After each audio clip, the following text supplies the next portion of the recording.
She says, I wish that I could be like the cool kid. Hi guys, it's Janet Jojo and today's video is about going back to uni, or even if you're starting uni, I think this video will kind of benefit you. So the reason as to why I'm doing this video is because I feel like last year I started uni for the first time ever and I was a bit clueless to everything. I just thought, wow, uni is going to be this amazing experience.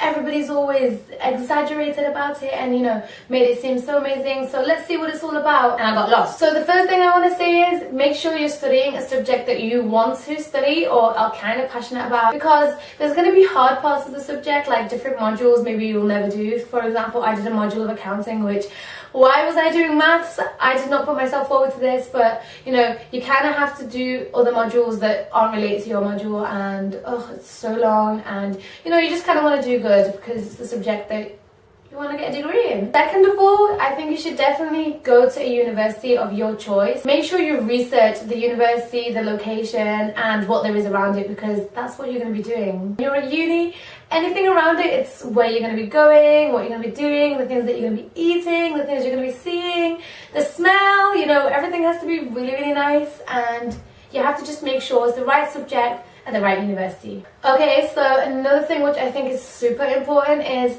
make sure you kind of go check out the university before your first day, so you don't walk into a lecture room looking all lost and super late and everybody's like, why is so late? Like, you know, silently judging you. Let's try to avoid that. So the things that I would recommend for you to always have in your bag, first thing is deodorant. Make sure you have deodorant. No, I think you should kind of, out of your own benefit, always carry it with you, always spray up. Even if you don't think you smell, I think you should definitely spray up and have deodorant with you at all times. Okay, so this thing I don't really ever use, I don't really have, because I think it's really stupid, but at the end of the day I've seen quite a lot of people use this, and maybe you're one of these people that want it. It is hand sanitizer.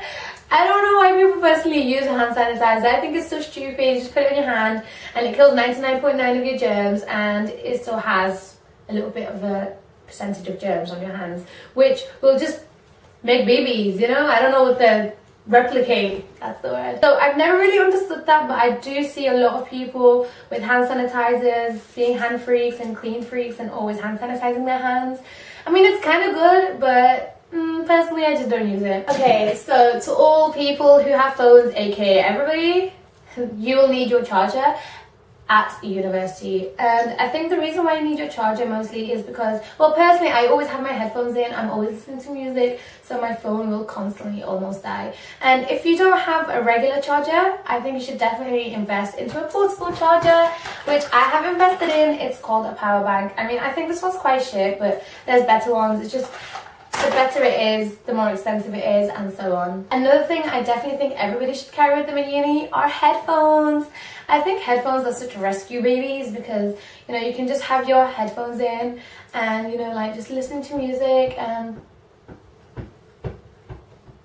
you don't have to say hi to anybody. Everybody will just assume you're listening to music, you know, you're having a good time, just smile at somebody, and that's it really. Another thing which I think every single uni student, college student, school student should have is a USB. I think it's so great to have a USB because your work is always on it. If you don't know how to connect your personal laptop to the university printer, it's so long, and you're just not a computer kind of person like me, it's really, really good to have a memory stick, and you can just bang in one computer, bang into another computer, bang, it's printed. But I definitely think it's really, really beneficial, especially for people who like do a lot of work, who just don't want to carry their laptop everywhere, who just don't trust computers because they just break all the time. There's another way of backing up, which is online, but I definitely think this is really, really good because it's always with you. Wherever you go, it's portable, you know, it's always with you. Just put it on your car keys, if you have a car, which I don't, so it's very, very single right now. Okay, so living in the UK, the weather's kind of always. Any of my friends that are watching this, y'all know that I'm so against umbrellas. I don't know why I'm against umbrellas, but I think in the past few months when it was raining, I definitely used an umbrella, so call me a hypocrite right there, but I think everybody should carry an umbrella because you never know when it's going to rain. Okay, so guys, assignments. I think everybody should do their assignments a week at least beforehand, or as soon as you get it, just try to do it, get it over and done with. I am such a loser when it comes to assignments. I like to chill, I like to think of, you know, I've got this, I'm gonna do this, I'm gonna do that. bang, one day before assignment handing due date, ask me if I've done anything. Nope, I've not done anything. So I'm going to try this year and do them as soon as I get them. But I know I've said that before. So hopefully, yeah, I do get to do them. And I'll check everything. Okay, another thing I think everybody should use is spell check. Before you hand in your assignment, just spell check. It doesn't really harm. It's like 2 clicks or just one button on the keyboard, which I don't really know what it is because I'm not a laptop freak. Synonyms. Make sure you use synonyms. If you feel like you use a word so many times, just Google the word and it will come up with a bunch of other words that mean the word but in different word, or the opposite kind of word. So for example, oh my god, I can't think of any examples. That is so bad.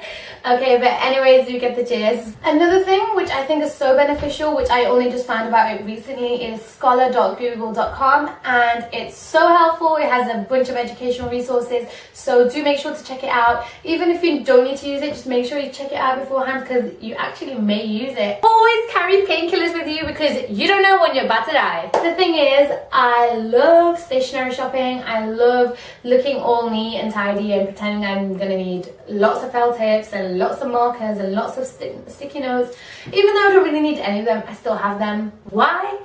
I don't know. You know, if you feel like your subject needs rulers, pencils, compass things, then you know, you get them. But if you feel like you don't really need them, aka me, all I really need to carry around with me is a pen, a paper, and my laptop. That's it really. Set your alarm clock. Okay, so a way to make sure that you wake up on time is make sure that you set your alarm on your phone. Why on your phone, she says? Because you know you're never going to break your phone because you don't want to kill anything that means so much to you and that you love so much. So if you set your alarm on your phone, you'll never kill your phone. If you set your alarm on an alarm clock, you will kill your alarm clock. Don't be late. Don't be late. Okay, so another thing that your phone can be used for other than an alarm is you can make your timetable as your screensaver, and it will save so much time because you don't have to get your timetable up on an actual piece of paper, looking for it in your bag, or trying to actually log on to your student board. So it's just really a time-saving thing. So here's something really good if you don't have a car and you don't drive. I think you guys should definitely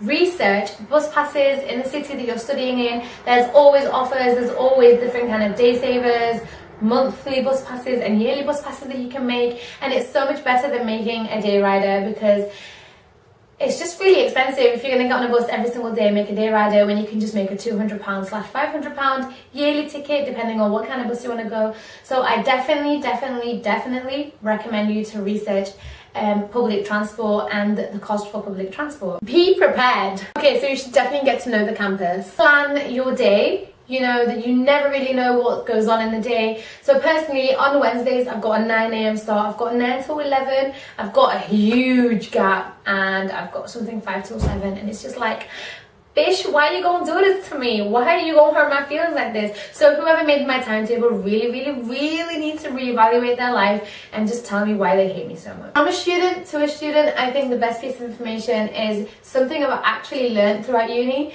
I think the best way to revise and make sure that everything is stuck in your brain till exam times is Monday to Friday of every week. Just make sure you get all that revision done, the research, anything to do with the subject that you're doing. Just make sure you just get it out of the way by the weekend. Monday to Friday, make sure that they're your education days and have the weekend off to yourself. I mean, at the beginning of the year, there's not much to actually revise and research and all that crap, but towards the end of the year, you actually thank yourself for saving yourself at the beginning of the year rather than having to cram everything into 1 month before your exam. But that's it for today, guys. I hope you guys really benefit from this video, and make sure you subscribe, share, like the video and other things. I think the subscribe button is here or here. I'm not too sure, I'm kind of new to YouTube, so do make sure you subscribe, like, share my video, and please do comment below on any other videos you'd like me to make.